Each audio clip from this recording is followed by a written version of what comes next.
ایک ایسی حدیث آپ کو سناؤں گی جس میں بندہ اور رب ساتھ ساتھ ہیں. صحیح حدیث ہے اور امام بخاری نے اسے کتاب الرقاق میں نقل کیا ہے 6502 نمبر پر. قال رسول اللہ صلی اللہ علیہ وسلم، اللہ کے رسول صلی اللہ علیہ وسلم نے فرمایا، ان اللہ قال من عادى لی ولیا فقد آذنتہ بالحرب. جس نے میرے کسی ولی سے دشمنی رکھی میرا اس کے خلاف اعلان جنگ ہے. وما تقرب الی عبدی بشیء احب الی مما افترضتہ علیہ. اور سیدنا ابو ہریرہ سے مروی ہے کہ اللہ کے رسول صلی اللہ علیہ وسلم نے فرمایا، اللہ جل شانہ فرماتے ہیں، جو شخص میرے کسی ولی سے دشمنی رکھے گا میں اس کو یہ خبر کیے دیتا ہوں کہ میں اس سے لڑوں گا، اور میرا بندہ جن جن عبادتوں سے میرا قرب حاصل کرتا ہے ان میں کوئی بھی عبادت مجھے اس عبادت سے زیادہ پسند نہیں ہے جو میں نے اس پر فرض کی ہے. یعنی نفلی امور سے زیادہ فرائض پسند ہیں. وما یزال عبدی یتقرب الی بالنوافل حتی احبہ. اور میرا بندہ برابر نفل عبادات کے ذریعے سے میرا قرب حاصل کرنے کی کوشش کرتا رہتا ہے، اور اس کوشش میں نتیجہ کیا نکلتا ہے؟ وہ تو نوافل کے ذریعے سے قرب چاہتا ہے اللہ تعالیٰ کا، اور اللہ تعالیٰ کیا دیتے ہیں؟ اللہ تعالیٰ اس کے قریب ہو جاتے ہیں. اللہ تعالیٰ فرماتے ہیں میرا بندہ فرض ادا کرنے کے بعد نفل عبادات کر کے مجھ سے اتنا قریب ہو جاتا ہے کہ میں اس سے محبت کرنے لگتا ہوں. پھر تو یہ حال ہوتا ہے کہ میں ہی اس کا کان ہوتا ہوں جس سے وہ سنتا ہے، اور اس کی آنکھ ہوتا ہوں جس سے وہ دیکھتا ہے، اور اس کا ہاتھ ہوتا ہوں جس سے وہ پکڑتا ہے، اور اس کا پاؤں ہوتا ہوں جس سے وہ چلتا ہے. اگر وہ مجھ سے کچھ مانگتا ہے تو میں اس کو دیتا ہوں. وہ اگر کسی دشمن یا شیطان سے میری پناہ چاہتا ہے تو اس کو محفوظ رکھتا ہوں. اور مجھے کسی کام کو جس کو میں کرنا چاہتا ہوں اس میں اتنا تردد نہیں ہوتا جتنا اپنے مسلمان بندے کی جان نکالنے میں ہوتا ہے. وہ تو موت کو جسمانی تکلیف کی وجہ سے برا سمجھتا ہے، اور مجھے تو اسے تکلیف دینا ہی برا لگتا ہے. تو نوافل کے ذریعے سے اللہ تعالیٰ کا قرب حاصل کرنے کی کوشش کرنی ہے، لیکن فرائض کی ادائیگی اللہ تعالیٰ کو زیادہ محبوب ہے.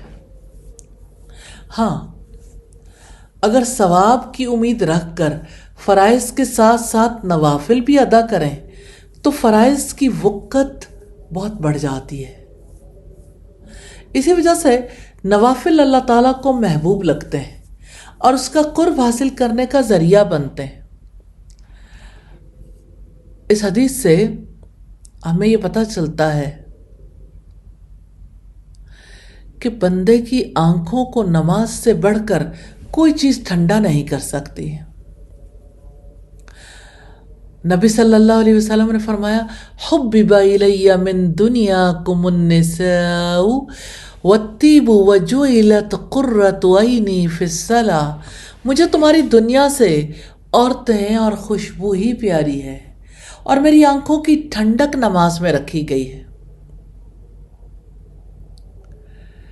تو جس چیز میں آنکھوں کی ٹھنڈک رکھ دی جائے اسے چھوڑنے کی کبھی خواہش دل کے اندر نہیں پیدا ہو سکتی. اللہ تعالی ہمیں ایسے اعمال کرنے کی توفیق دے کہ وہ راضی ہو جائے. آمین ثم آمین. اللہ تعالیٰ سے محبت کرنے والے 5 اوقات میں اللہ تعالیٰ کے لیے ملنے والی کال اذان کے وقت بے حد خوش ہوتے ہیں۔ یہ اذان کیا ہے؟ بلاوا ہے۔ یہ اذان کیا ہے؟ اعلان ہے۔ اذان کیا ہے؟ اللہ تعالیٰ کے نام کی سربلندی ہے اور کامیابی کے راستے کی طرف بلاوا ہے۔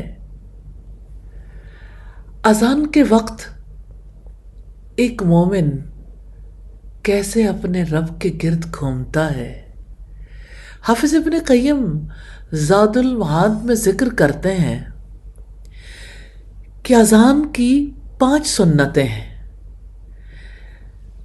اور اللہ تعالیٰ سے محبت کرنے والا ان 5 کا خیال رکھتا ہے۔ ان میں پہلا کام ہے اذان کا جواب دینا۔ جو مؤذن کہے پیچھے پیچھے وہی کہے، سوائے حی علی الصلاح اور حی علی الفلاح کے، جس کے جواب میں لا حول ولا قوت الا باللہ کہنا ہوگا۔ یہ بخاری اور مسلم کی روایت ہے۔ اس سے پڑھنے والے کے لیے جنت واجب ہو جاتی ہے۔ اور پھر اذان کے وقت اور اذان کے بعد اللہ تعالیٰ سے محبت کرنے والا کیا کرتا ہے؟ یہ دعا کرتا ہے، وَأَنَا أَشْهَدُ أَن لَا إِلَهَ إِلَّا اللَّهُ وَأَنَّ مُحَمَّدًا رَسُولُ اللَّهِ رَضِيتُ بِاللَّهِ رَبًّا وَبِالْإِسْلَامِ دِينًا وَبِمُحَمَّدٍ رَسُولًا۔ اس دعا کی فضیلت میں مسلم کی حدیث ہے کہ پڑھنے والے کے گناہ معاف کر دیے جاتے ہیں۔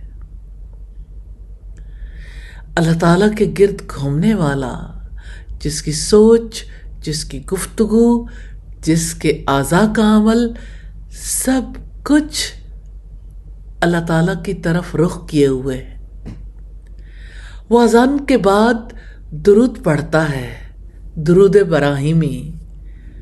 نبی صلی اللہ علیہ وسلم نے فرمایا، جب تم مؤذن کو سنو تو اب بھی اسی طرح کہو جیسے وہ کہتا ہے، پھر مجھ پر درود پڑھو، کیونکہ جو مجھ پر ایک بار درود بھیجتا ہے اللہ تعالیٰ اس پر 10 مرتبہ رحمتیں بھیجتا ہے، یا 10 مرتبہ اس کی فرشتوں میں تعریف کرتا ہے۔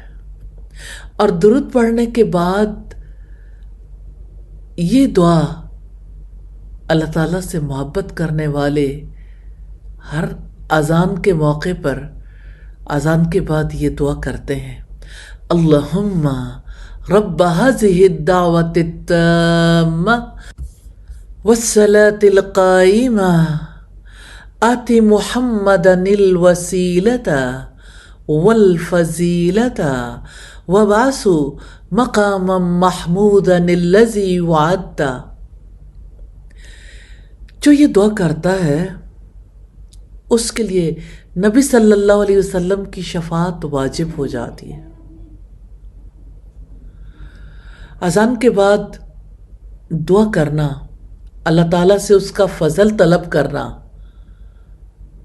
یہ محبت کرنے والے کا کام ہے، یہ قبولیت کا وقت ہے۔ اذان کے ساتھ ہی محبت کرنے والے کی گھڑیاں نماز کے انتظار میں گزرتی ہیں۔ جو ہی نماز کا وقت آتا ہے تو نماز کے لیے اقامت کہی جاتی ہے۔ محبتوں کا یہ بھی عجیب منظر ہے، ادھر اقامت کہی جا رہی ہے اور پیچھے پیچھے وہی الفاظ دہرانے کا سلسلہ جاری ہے، سوائے حی علی الصلاح اور حی علی الفلاح کے۔ ان میں لا حول ولا قوت الا باللہ کہہ کر ایک بار پھر اللہ تعالیٰ کی طرف رخ کر لیتا ہے اور قد قامت الصلاۃ کے جواب میں بھی قد قامت الصلاۃ. یہ محبت کے پیک پر پہنچنے کا ٹائم ہے. اللہ تعالیٰ سے دعا ہے ہمیں اذان اور اقامت کے وقت اپنی طرف رخ کرنے کی توفیق عطا فرما دے. آمین ثم آمین. اللہ تعالیٰ سے محبت کرنے والے کتنا بڑا مقام پا جاتے ہیں. سیدنا انس بن مالک رضی اللہ تعالی عنہ بیان کرتے ہیں کہ اللہ کے رسول صلی اللہ علیہ وسلم نے فرمایا ان للہ اہلین من الناس. یقیناً اللہ تعالیٰ کے بھی کچھ اپنے لوگ ہیں. صحابہ کرام نے عرض کیا اللہ کے رسول وہ سعادت مند خوش نصیب کون سے لوگ ہیں؟ تو آپ نے فرمایا ہم اہل القرآن اہل اللہ و خاصتہ. وہ قرآن والے ہیں، وہی اللہ تعالیٰ کے اپنے اور اس کے خاص لوگ ہیں. قرآن سے محبت کرنے والے کتنا بڑا مقام پا جاتے ہیں. اللہ تعالیٰ انہیں اپنے گھر والے قرار دیتے ہیں. ابو عبداللہ بن بشر القطان کہتے ہیں کہ میں نے ابو سہل بن زیاد سے زیادہ اچھا قرآن پڑھتے کوئی نہیں دیکھا. وہ ہمارے پڑوسی تھے. ان کی مسلسل تہجد کی نماز کی ادائیگی، قرآن کی تلاوت کے اہتمام اور درس قرآن کی کثرت کی وجہ سے یوں لگتا تھا جیسے قرآن ان کی دو آنکھوں کے درمیان میں ہی رہتا. سبحان اللہ، سبحان اللہ.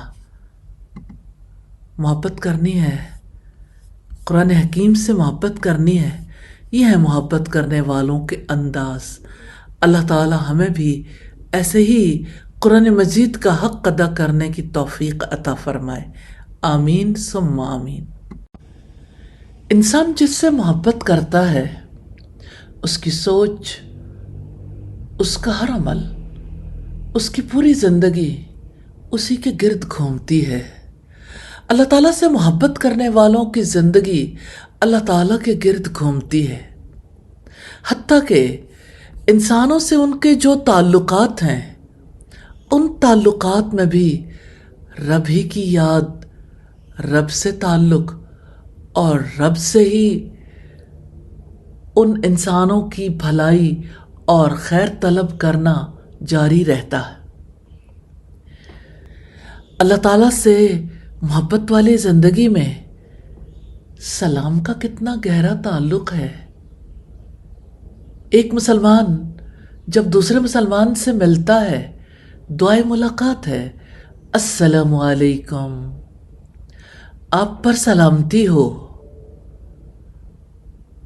السلام اللہ تعالیٰ کا نام ہے. نبی صلی اللہ علیہ وسلم نے فرمایا یا ایھا الناس افشوا السلام. اے لوگو سلام پھیلاؤ. دو لوگ جب آپس میں ملاقات کریں، ایک کہے السلام علیکم، دوسرا جواب میں کہے وعلیکم السلام، دونوں ہی ایک دوسرے پر سلامتی بھیجتے ہیں.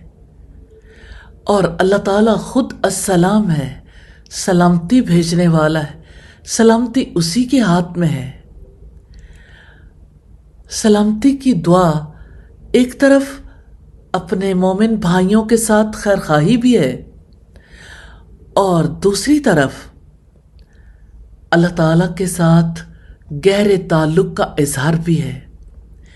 ایسے ہی ایک مومن کو زندگی گزارنی ہے جس میں رب سے ناطہ جڑا ہوا ہو اور انسانوں کا بھلا چاہنے والا ہو.